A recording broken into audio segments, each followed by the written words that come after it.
Kita semua pasti tahu bahwa saat kemerdekaan Indonesia di awalnya, laut-laut di antara pulau-pulau di Indonesia bukanlah milik Indonesia. Perdana Menteri Juanda yang kala itu menjabat dan Menteri Chairul Saleh merasa janggal dan menyatakan hal ini tidak benar. Kemudian, seorang pemuda berusia 20 tahunan bernama Mohtar Kusuma Atmadja diminta bantuannya oleh Menteri Chairul Saleh. Dengan ketekunan dan studi mendalam dari sejarah dunia selama bertahun-tahun, Indonesia akhirnya mengklaim laut di antara pulau-pulau Indonesia adalah milik Indonesia. Klaim laut itu begitu melegenda. Itulah yang kita kenal dengan nama Deklarasi Juanda pada tahun 1957. Seluruh dunia geger, dunia menentangnya dengan tidak ada yang menyetujuinya. Indonesia tidak tinggal diam dan terus mencoba meyakinkan dunia. Hingga tahun 70-an akhir dan tahun 80-an awal, Indonesia terus berjuang dengan gigih melalui diplomasi oleh Mohtar Kusuma Atmadja di konferensi PBB tentang hukum laut. Puncaknya adalah negosiasi Mohtar Kusuma Atmadja yang kala itu menjabat Menteri Luar Negeri Indonesia dengan State Secretary Amerika George Shultz. Dengan kelihayan seorang Mohtar, akhirnya dunia menyetujui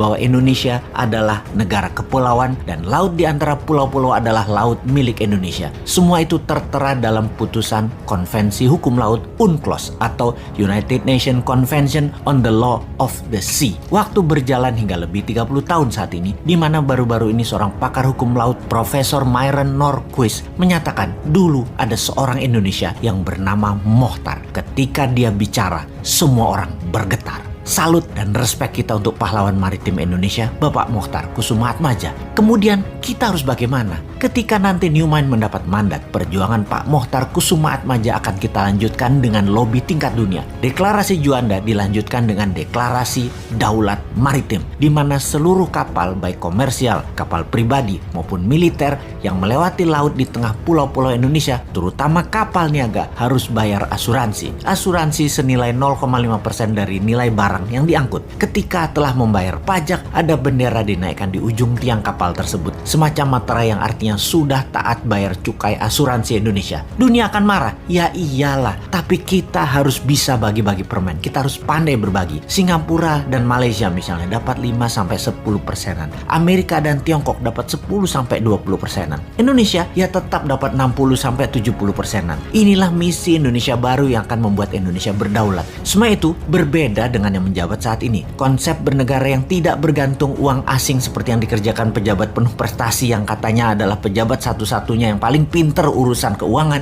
yang satunya lagi di sisi seberang adalah senang dengan FDI atau Foreign Direct Investment. Mau yang miring ke asing IMF dan Amerika maupun yang miring ke Tiongkok, keduanya saat ini membuat Indonesia tidak akan pernah menjadi negara berdaulat. Strategi keduanya itu akan hanya membuat Indonesia terjebak menjadi negara tengah atau middle country selamanya, selama mereka menjabat dan selama mereka berkuasa. Kasih deh 2 kali masa jabatan lagi, perpanjang hingga jabatan ketiga dan jabatan keempat sampai 2034. Tetap Indonesia akan gini-gini aja. GDP per kapitanya paling mentok dari 3.900 saat ini, paling naik hanya paling ke 5.000-an selama 13 tahun ke depan. Terjebak di tengah plus masih terus terpesona dengan asing. Untuk itu Indonesia harus berubah, harus berani, harus kompak, harus satu visi, satu misi, yaitu membuat Indonesia berdaulat. Salah satunya kedaulatan laut berserta kemanfaatan laut serta isinya. Selama ini iya, wilayah itu wilayah Indonesia. Kita sekarang minta lebih lagi karena kita mengurusi kerusakan lingkungan laut akibat 100.000 kapal asing melewati perairan Indonesia tanpa kita dapat benefit apapun, terutama benefit finansial. Kita tekor. Sahabat muda, zaman berubah cepat. Indonesia harus lebih dihargai. Pak Mohtar adalah pahlawan maritim Indonesia